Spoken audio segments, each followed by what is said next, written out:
Okay, so today we're going to focus on the best way to create the perfect lesson plan. To get started, we're going to click on the lesson plan button. The first thing that you'll see on the screen is a box that lets you pick your teaching method or taxonomy, and it's really important you select the correct option here. I'm going to leave it on the revised Bloom's taxonomy, but we also do 5E, Finks, and a whole heap of other different teaching methods. If your teaching method isn't in the list, send us an email or make contact, because it's not too hard to add extra teaching methods into the system. In our previous video, we talked about making your topic or lesson title as specific as possible. The more specific it is, the more likely you're going to end up with a lesson plan that you're happy with. So in this particular example, we're going to do narrative writing for Year 7 with a focus on horror. At this stage, we won't put anything into the specific context box. We'll do that shortly, but we'll click on the Generate button. You'll find that the output on the right-hand side of the screen will match your teaching style. If you change teaching styles, you'll end up with different headings. If you want some fresh ideas, you can click on the Generate button again. Even without changing the lesson title or topic, it will generate a new lesson plan for you to consider. Remember, you can always save the lesson plans into the library by using the little paper clip at the top of the screen, and you can edit a lesson plan before you do this. If you need to print it, you can click on the little printer icon and you can copy it to Word or a text file format. But let's have a look at ways that we can improve this lesson plan. One of the first things we can do is we can give the AI a little bit of help or guidance about what we want it to do. And the best way to do this is to give it a bullet list of things we need included in our lesson. So in my example, I've told the AI I want to include a little bit of talk about mind mapping and the draft copy versus the final copy of a narrative writing piece.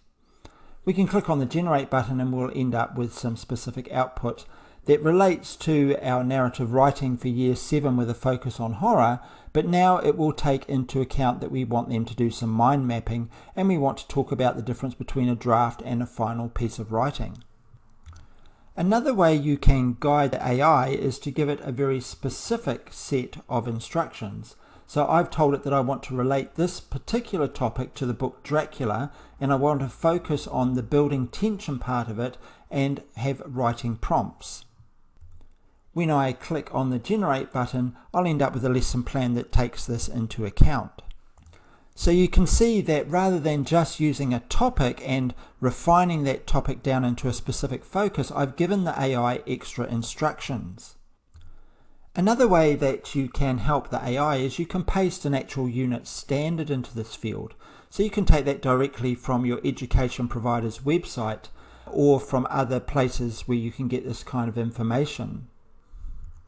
Even if the unit standard is not from your country, quite often you'll find unit standards that are very similar, and putting them into this field can make a huge difference to the quality of the lesson plan.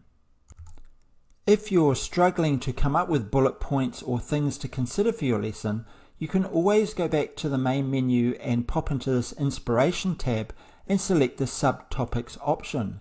This really powerful option will take a topic like narrative writing for Year 7 with a focus on horror and generate a set of subtopics that you might want to consider for your class. You can see that it's come up with some really good ideas, and we could either copy this to the library and use all of them, or we can pick out specific items and we can go back to our lesson plan and pop them in there. This time our lesson plan is going to take into account the building of the horror story, developing the plot and the character and the settings, creating effective descriptions using sensory details, developing a unique voice, and writing effective dialogue.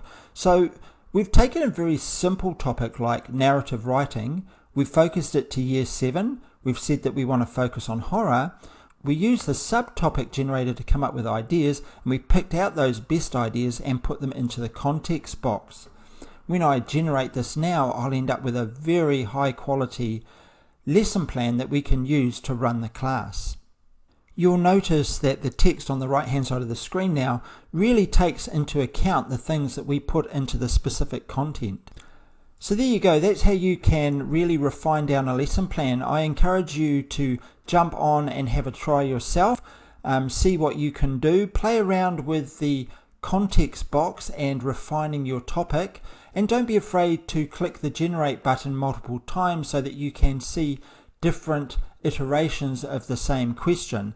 By using the creativity and randomness factor, you can end up with some really good ideas.